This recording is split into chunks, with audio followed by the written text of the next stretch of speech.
What's up, everybody?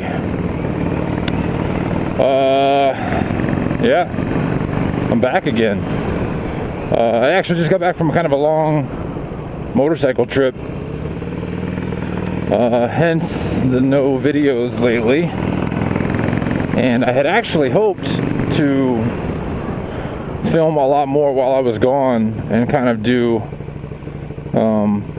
sort of video updates from the road, but that didn't quite work out. I went up to I went up through like Georgia, the Carolinas, Tennessee, Alabama, that whole area, and it was awesome. Had a great trip, but it just turned out that you know, a lot of the times where I stayed at night didn't have internet access or whatever. I hit rain a couple of the days, and since I use a GoPro, the only way to use it with a mic is to use the skeleton case, and then obviously that's not waterproof. Plus, really, the GoPro is not comfortable to have on all day, like on the highway. Not the, I don't really do the interstates, but you know, anything above 50, 60 miles an hour, it really starts to catch the wind and kind of, in my case, pulls the helmet to the left, and is pretty annoying. So it's just not something you leave there all day.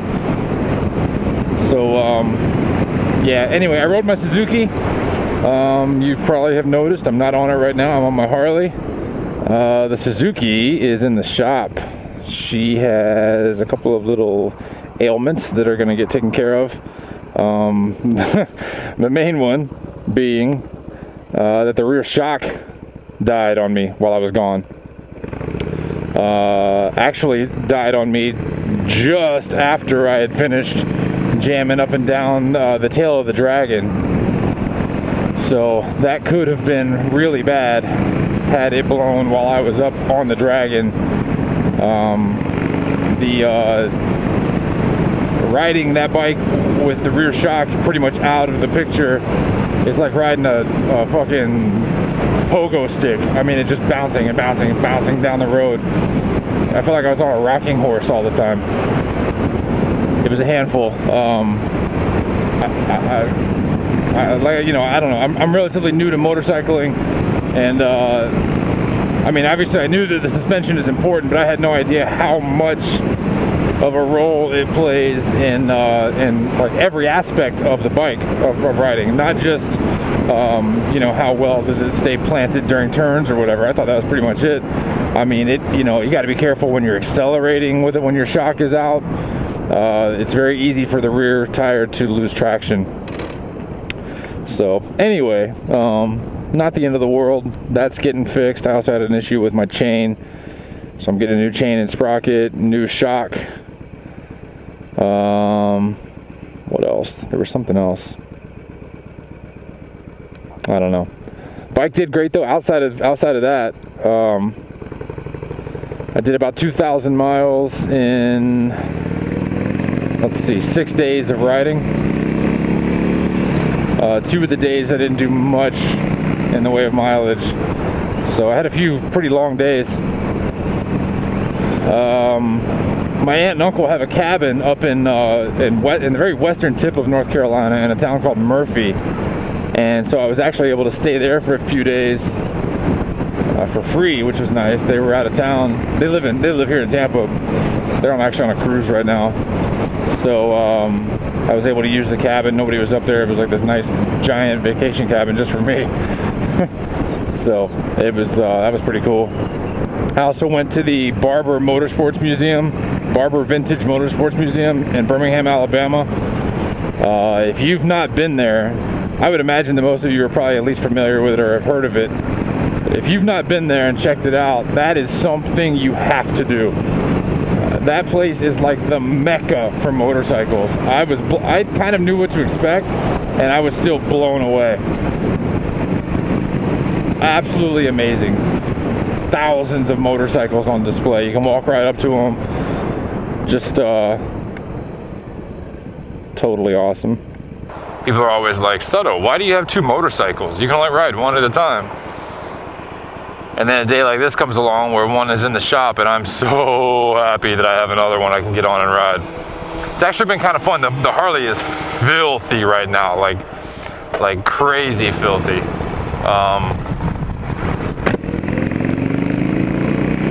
But I don't really care about that too much. It's funny, when I don't ride this for a while and then I get back on it, first it takes a little bit to get used to it. It doesn't handle anywhere close to the same as my Suzuki. Not that it's bad, it's just totally different. It feels much heavier, and it feels, even though it sits a lot lower, it feels, I mean, it is a lot heavier, and you can feel it. And it's just the way it turns and stuff is just totally different. Obviously the seating position and everything is different too, but really the way that it turns and stuff is just a whole different animal. But man, this bike is fun to ride. I forget that sometimes. I get wrapped up in the Suzuki because I love that bike. But this one really is a lot of fun to ride too in its own way. Lots of low-end power. It makes me want to throw bags on this one and take a trip on this bike again. I used to do that. Of course, once I got the Suzuki, that was the end of this bike's traveling days. But I'm starting to think I may have to take you back out and do that again sometime. The only challenge with this one is that you just got nothing in the way of storage. Not that it's a big deal. I mean, you can get around it. So yeah, I went, let's see, I'll just give you guys a little brief wrap up of the trip. I went, I had to be, this is, well, today's Sunday. It wasn't this past week. It was the week prior, like, I don't know, 10 days ago or something. I had to be in Jacksonville for a couple of days for work. I had to be up there Wednesday and Thursday. So I left Tampa late Tuesday night and got about halfway to Jacksonville. I had a hockey game that I had to play in on Tuesday night.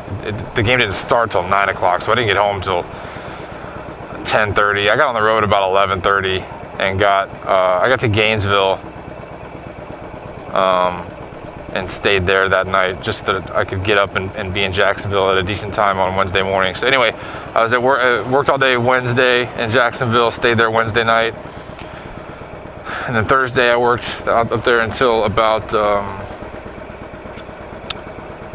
I don't know, about 1 o'clock, 1:30. I got done and got on the road right about 2 o'clock. And just pretty much jammed all day on Thursday to try to get as far north as I could. You know, I don't do the interstates, but you know, state highways and whatnot. I was just trying to make as much distance as I could to get as close to North Carolina as I could. This trip didn't have much of an agenda. I didn't really have I want to be here by this day, here by that day. I've got to be here and do this, and it wasn't like that. I pretty much just I had a couple of places that I wanted to try to get to. I knew that I really wanted to try to get up to and do the Tail of the Dragon, and I knew that I wanted to go to the Barber Museum. Outside of that, I didn't really have much in the way of a plan. I didn't, you know, so the Tail of the Dragon is only about 50 miles from my aunt and uncle's cabin up there. So so that first Thursday I just jammed all day north, rode through a lot of rain. And it sucked because it looked like it was just gonna kind of drizzle, so I didn't bother pulling over and putting on my rain gear. And next thing you know, the sky is just unloaded and I got soaked, and by that time it didn't make any sense to put on the rain gear because I was already wet. So that afternoon and evening was a long couple of hours of cold, windy, wet riding. It was a bummer, but that was Thursday, and I got to Athens, Georgia, which is just outside of Atlanta. Pretty much just crashed, got a hotel room and just crashed. Then Friday I got up and it was just a few hours to get from there up to Murphy, where the cabin is at in North Carolina. Got to the cabin, kind of went and got some, I don't want to say groceries because I was just there for a few days, but just got a few things so I could make food and whatever. Went to the liquor store. And all that. And it was actually pretty cool being up at the cabin because there's no internet service, no cell phone service, no nothing. They had DirecTV set, you know, they have TV, but no way to communicate with the outside world, which these days is kind of a strange feeling. But man, once you kind of got used to it, which didn't take very long at all, it was really nice. Really just sort of like, man, I'm up here, nobody can bother me. It was just a very like sort of peaceful time to kind of just chill out and kind of detach from everything. Saturday morning I got up and went up and did the Dragon, and then had a chance to, a long time family friend of ours lives up in Asheville, North Carolina, and I hadn't seen him. He's like my parents' age. He was like he's like a member of the family, but I hadn't seen him in a long time. I hadn't seen him since like high school, like over 10 years. And so we linked up through Facebook and managed to meet up and have lunch over in Asheville. So after I did the Dragon, which I have actually GoPro'd the full run in each direction of that, so I'll upload those. You know, I'm no extreme performance rider or anything, but you know, did my thing. It was fun. Let's see if this guy tries to sell me a flower. Oh. Did the Dragon, jammed over to Asheville, had lunch with him. It was actually pretty funny because he has a scooter that he uses when he's in town there, and so here we are like riding around looking for a place to eat. He's on this little scooter and I'm on this like big honking adventure bike all loaded up. But he's actually looking at getting into the adventure bikes. I think he's got his eyes on the big BMWs, like the R1200 GS, which are awesome. But anyway, had lunch with him, and then I did the Ridge Parkway from Asheville back toward Murphy, which was amazing. It almost feels like a bike path. I mean, but it's really nice, well-paved road. It was killer. And just tons of like scenic overlooks looking out over the Blue Ridge Mountains and stuff. Amazing. If you're ever up that way, definitely spend some time just jamming down the Blue Ridge Parkway. So I did that, and then finally got back to Murphy. After it was all said and done, between the Dragon, going over to Asheville and coming back, I did about 500 miles that day. I didn't get back to the cabin until probably 10 o'clock that night. That was a great day. Let's see, that was Saturday. So Sunday I got up, left the cabin, bid it a fond farewell, and headed down toward Birmingham, where the Barber Vintage Motorsports Museum is. And I got that was probably only about a 6-hour ride. So that was Sunday. I went through like Chattanooga and stuff. Man, I went down this stretch of probably 30 miles or so, running right along the river. I don't know what river it was. I'm not gonna say something dumb. Anyway, some river. And it was like mountainous roads, and like the river's right along the side the whole time, and people are out there like whitewater rafting and kayaking down through the rapids and stuff. It was awesome. I actually pulled over and took some pictures and video of it. Maybe I'll post that up right now.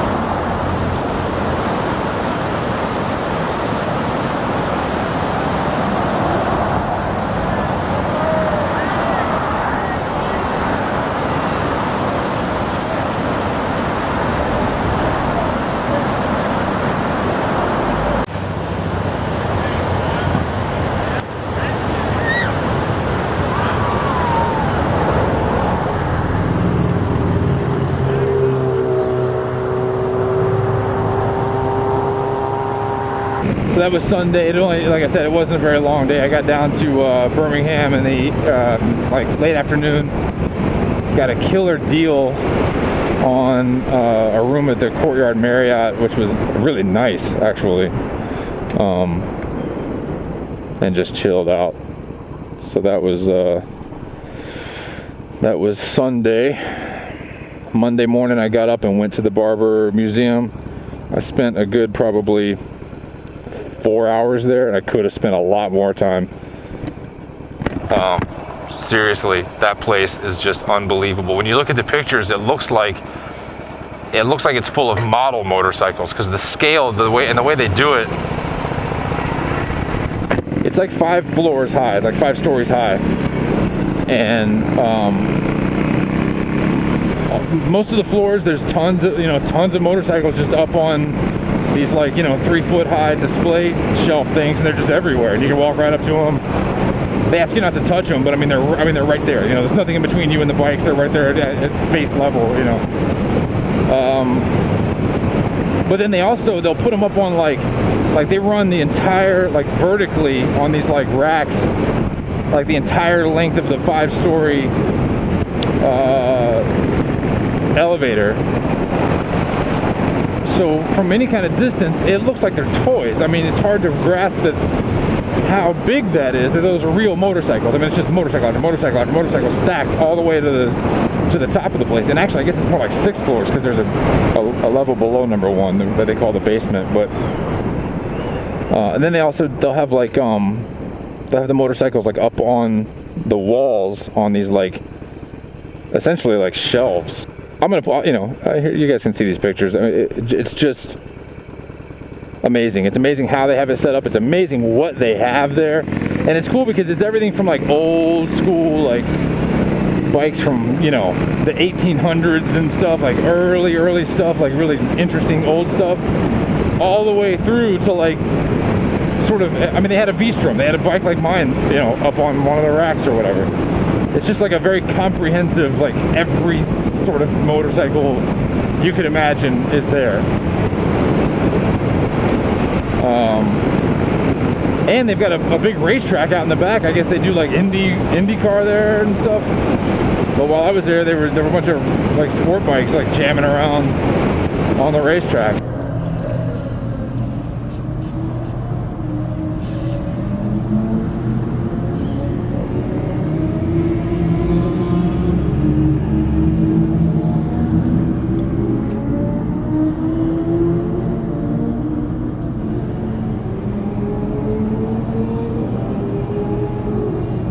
So that was Monday. Let's see, Monday evening I got as far as Albany, Georgia.